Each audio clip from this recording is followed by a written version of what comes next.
Hey, Tom Donnie here. Going to talk about compression on these two-stroke engines.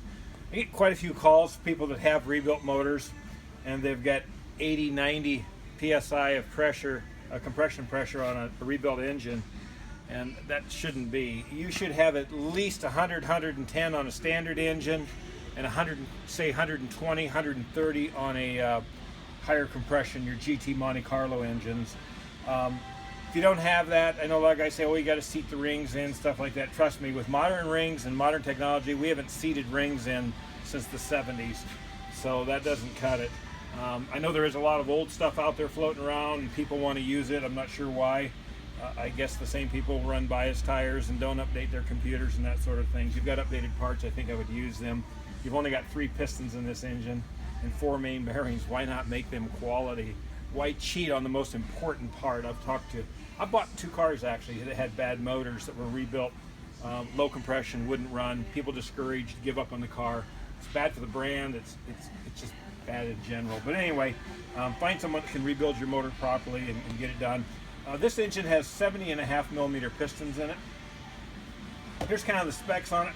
This happens to be an NOS, a brand new 73-20029 head. It's got a thickness of 2.286 inches. We're sitting here at 1,100 foot elevation. The squish on it is 64 thousandths. The head gasket I'm using is 43 thousandths thick. The block number is a 73-2005. And the actual cc of the pockets is 47.3 cc. So that's a really good reference, this head, because again, it's NOS. So your 2.286 and your 47.3 cc's, that gives you a real good, and the pocket is right at 70.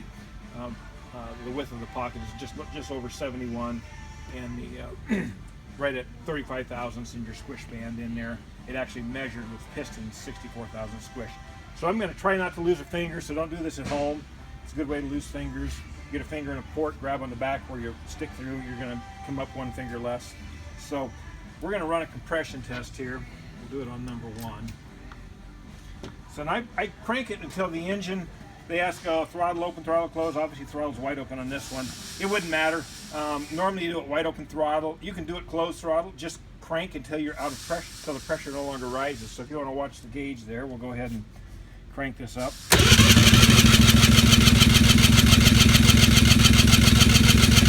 So right there it quit rising. We're right at, that's 100, 110, 120.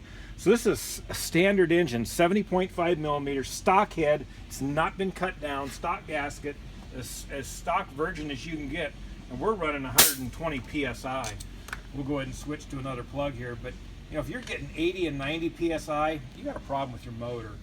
Either your bore's not round, or you've got really bad rings, bad pistons, whatever, because you should not have that kind of compression.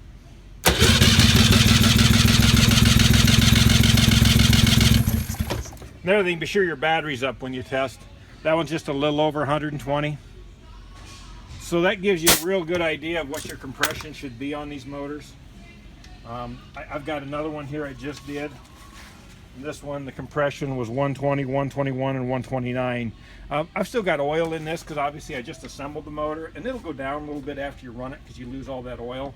But these things aren't pickled or anything like that. This is just a regular old, two-stroke oil to assemble it.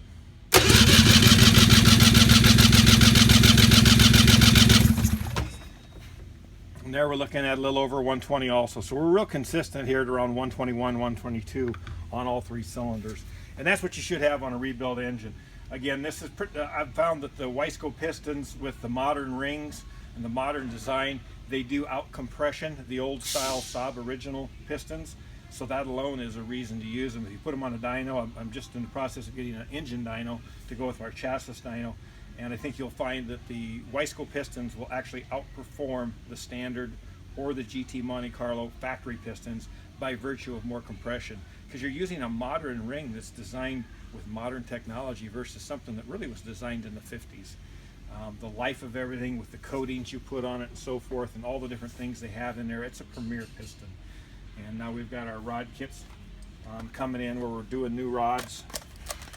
We got this big end bearing that's specially designed for snowmobiles, jet skis, the lubrication hole in the top, the big wide bearing up here now too for the needle wrist. Anyway, that's about all I've got. If you've got an engine with low compression, it's time to send it to another shop. All right, Tom Downey, Fort Dodge, Iowa, signing off.